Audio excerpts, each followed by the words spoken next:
நம்ம சேனல்லேருந்து தொடர்ந்தாப்புல நீங்கள் வீடியோக்களை பார்க்க நினச்சிங்கன்னா இதுவே நம்ம சேனலை சப்ஸ்கிரைப் பண்ணுங்க. சப்ஸ்கிரைப் பண்ணுங்கள். கீழே பெல் சிம்பிள் இருக்கும், அதையும் கிளிக் பண்ணிங்க. வாங்க வீடியோக்குள்ளே போகலாம். ஒரு கிராமத்தில் ஒரு ஆணும் பெண்ணும் 2 வருடமாக காதலிக்கின்றனர். ஒரு நாள் காதலன், எனக்கு டவுனில் வேலை கிடைத்து விட்டது, நான் உடனே செல்ல வேண்டும், நீ என்ன சொல்கிறாய் என்று கேட்கிறான்.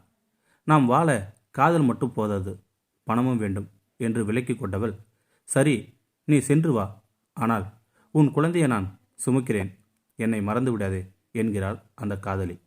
பதறிப்போன காதலன், என்ன சொல்கிறாய், எப்படி என்று கேட்க, ஒரு நாள் அவன் தனிமையில் செய்த தவறை சொல்லி அழுகிறாள் அந்த பெண்மணி. உடனே காதலன் தன் நண்பனின் உதவியால் அவளை அங்கேயே ரகசிய திருமணம் செய்து கொள்கிறான். தன் தாயாரிடம், நான் இவளை காதலித்து திருமணம் செய்து கொண்டேன், இப்போது இவள் மாசமாக இருக்கிறாள், பார்த்து கொள்ளுங்கள் என்று கூறிவிட்டு டவுனுக்கு செல்கிறான் காதலன். மாதங்கள் பல ஓட அவள் வயிறு வளர வளர ஆரம்பித்தது. கணவனின் தாயார் படுத்த படுக்கையில் இறந்து விடுகிறாள். அதற்குள் அவள் பெற்றோருக்கு விஷயம் தெரிந்து விடுகிறது. அவளை அடித்து துன்புறுத்தி குடும்ப கௌரவத்திற்காக வீட்டை விட்டு விரட்டினர்.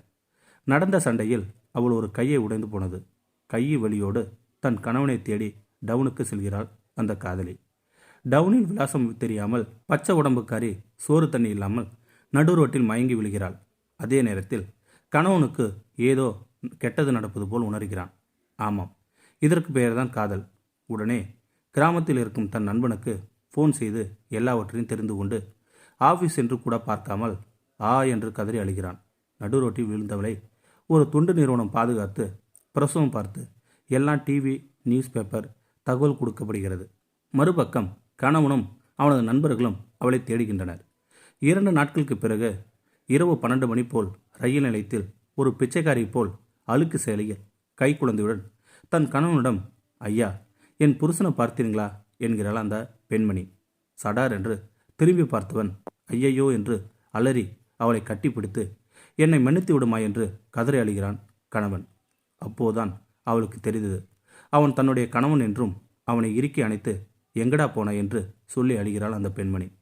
சிறிது நேரத்திற்கு பிறகுதான் தன் குழந்தையிடம், இதோ பார், உன் அப்பா உன் தந்தை வந்து விட்டாரடா என்று குழந்தையிடம் சொல்ல, மறுபடியும் குழந்தையும் மனைவியும் அணைத்து கொண்டு, என்னை மன்னித்து விடு செல்வங்களே என்று அழுகிறான் கணவன். அந்த பெண்மணி உண்மையான காதலை பார்த்த நண்பர்கள் அத்தனை பேரும் கண்களிலும் கண்ணீர் வந்தது. காதலித்த பெண்ணிற்கு குழந்தை கொடுப்பதில்லை ஆண்மை, அவள் சாகும் வரை நம் காதல் அழியாமல் இருப்பதே ஆண்மை. காதலிக்கும் பெண்ணிடம் இவனையே நாம் காதலித்தோம் என்று அவள் நினைத்து விட்டால் நம் காதல் ஒருபோதும் வெற்றி பெறாது. நண்பர்களே, இந்த வீடியோ உங்களுக்கு பிடிச்சிருந்தா கமெண்ட் பாக்ஸில் கமெண்ட் பண்ணுங்கள், கூட உங்கள் ஃப்ரெண்ட்ஸுக்கு ஷேர் பண்ணுங்கள். இதுவரை நம்ம சேனலை சப்ஸ்கிரைப் பண்ணுங்க, சப்ஸ்கிரைப் பண்ணிங்க, கீழே பெல் சிம்பிள் இருக்கும், அதையும் கிளிக் பண்ணிங்க. தேங்க்யூ ஃபார் வாட்சிங்.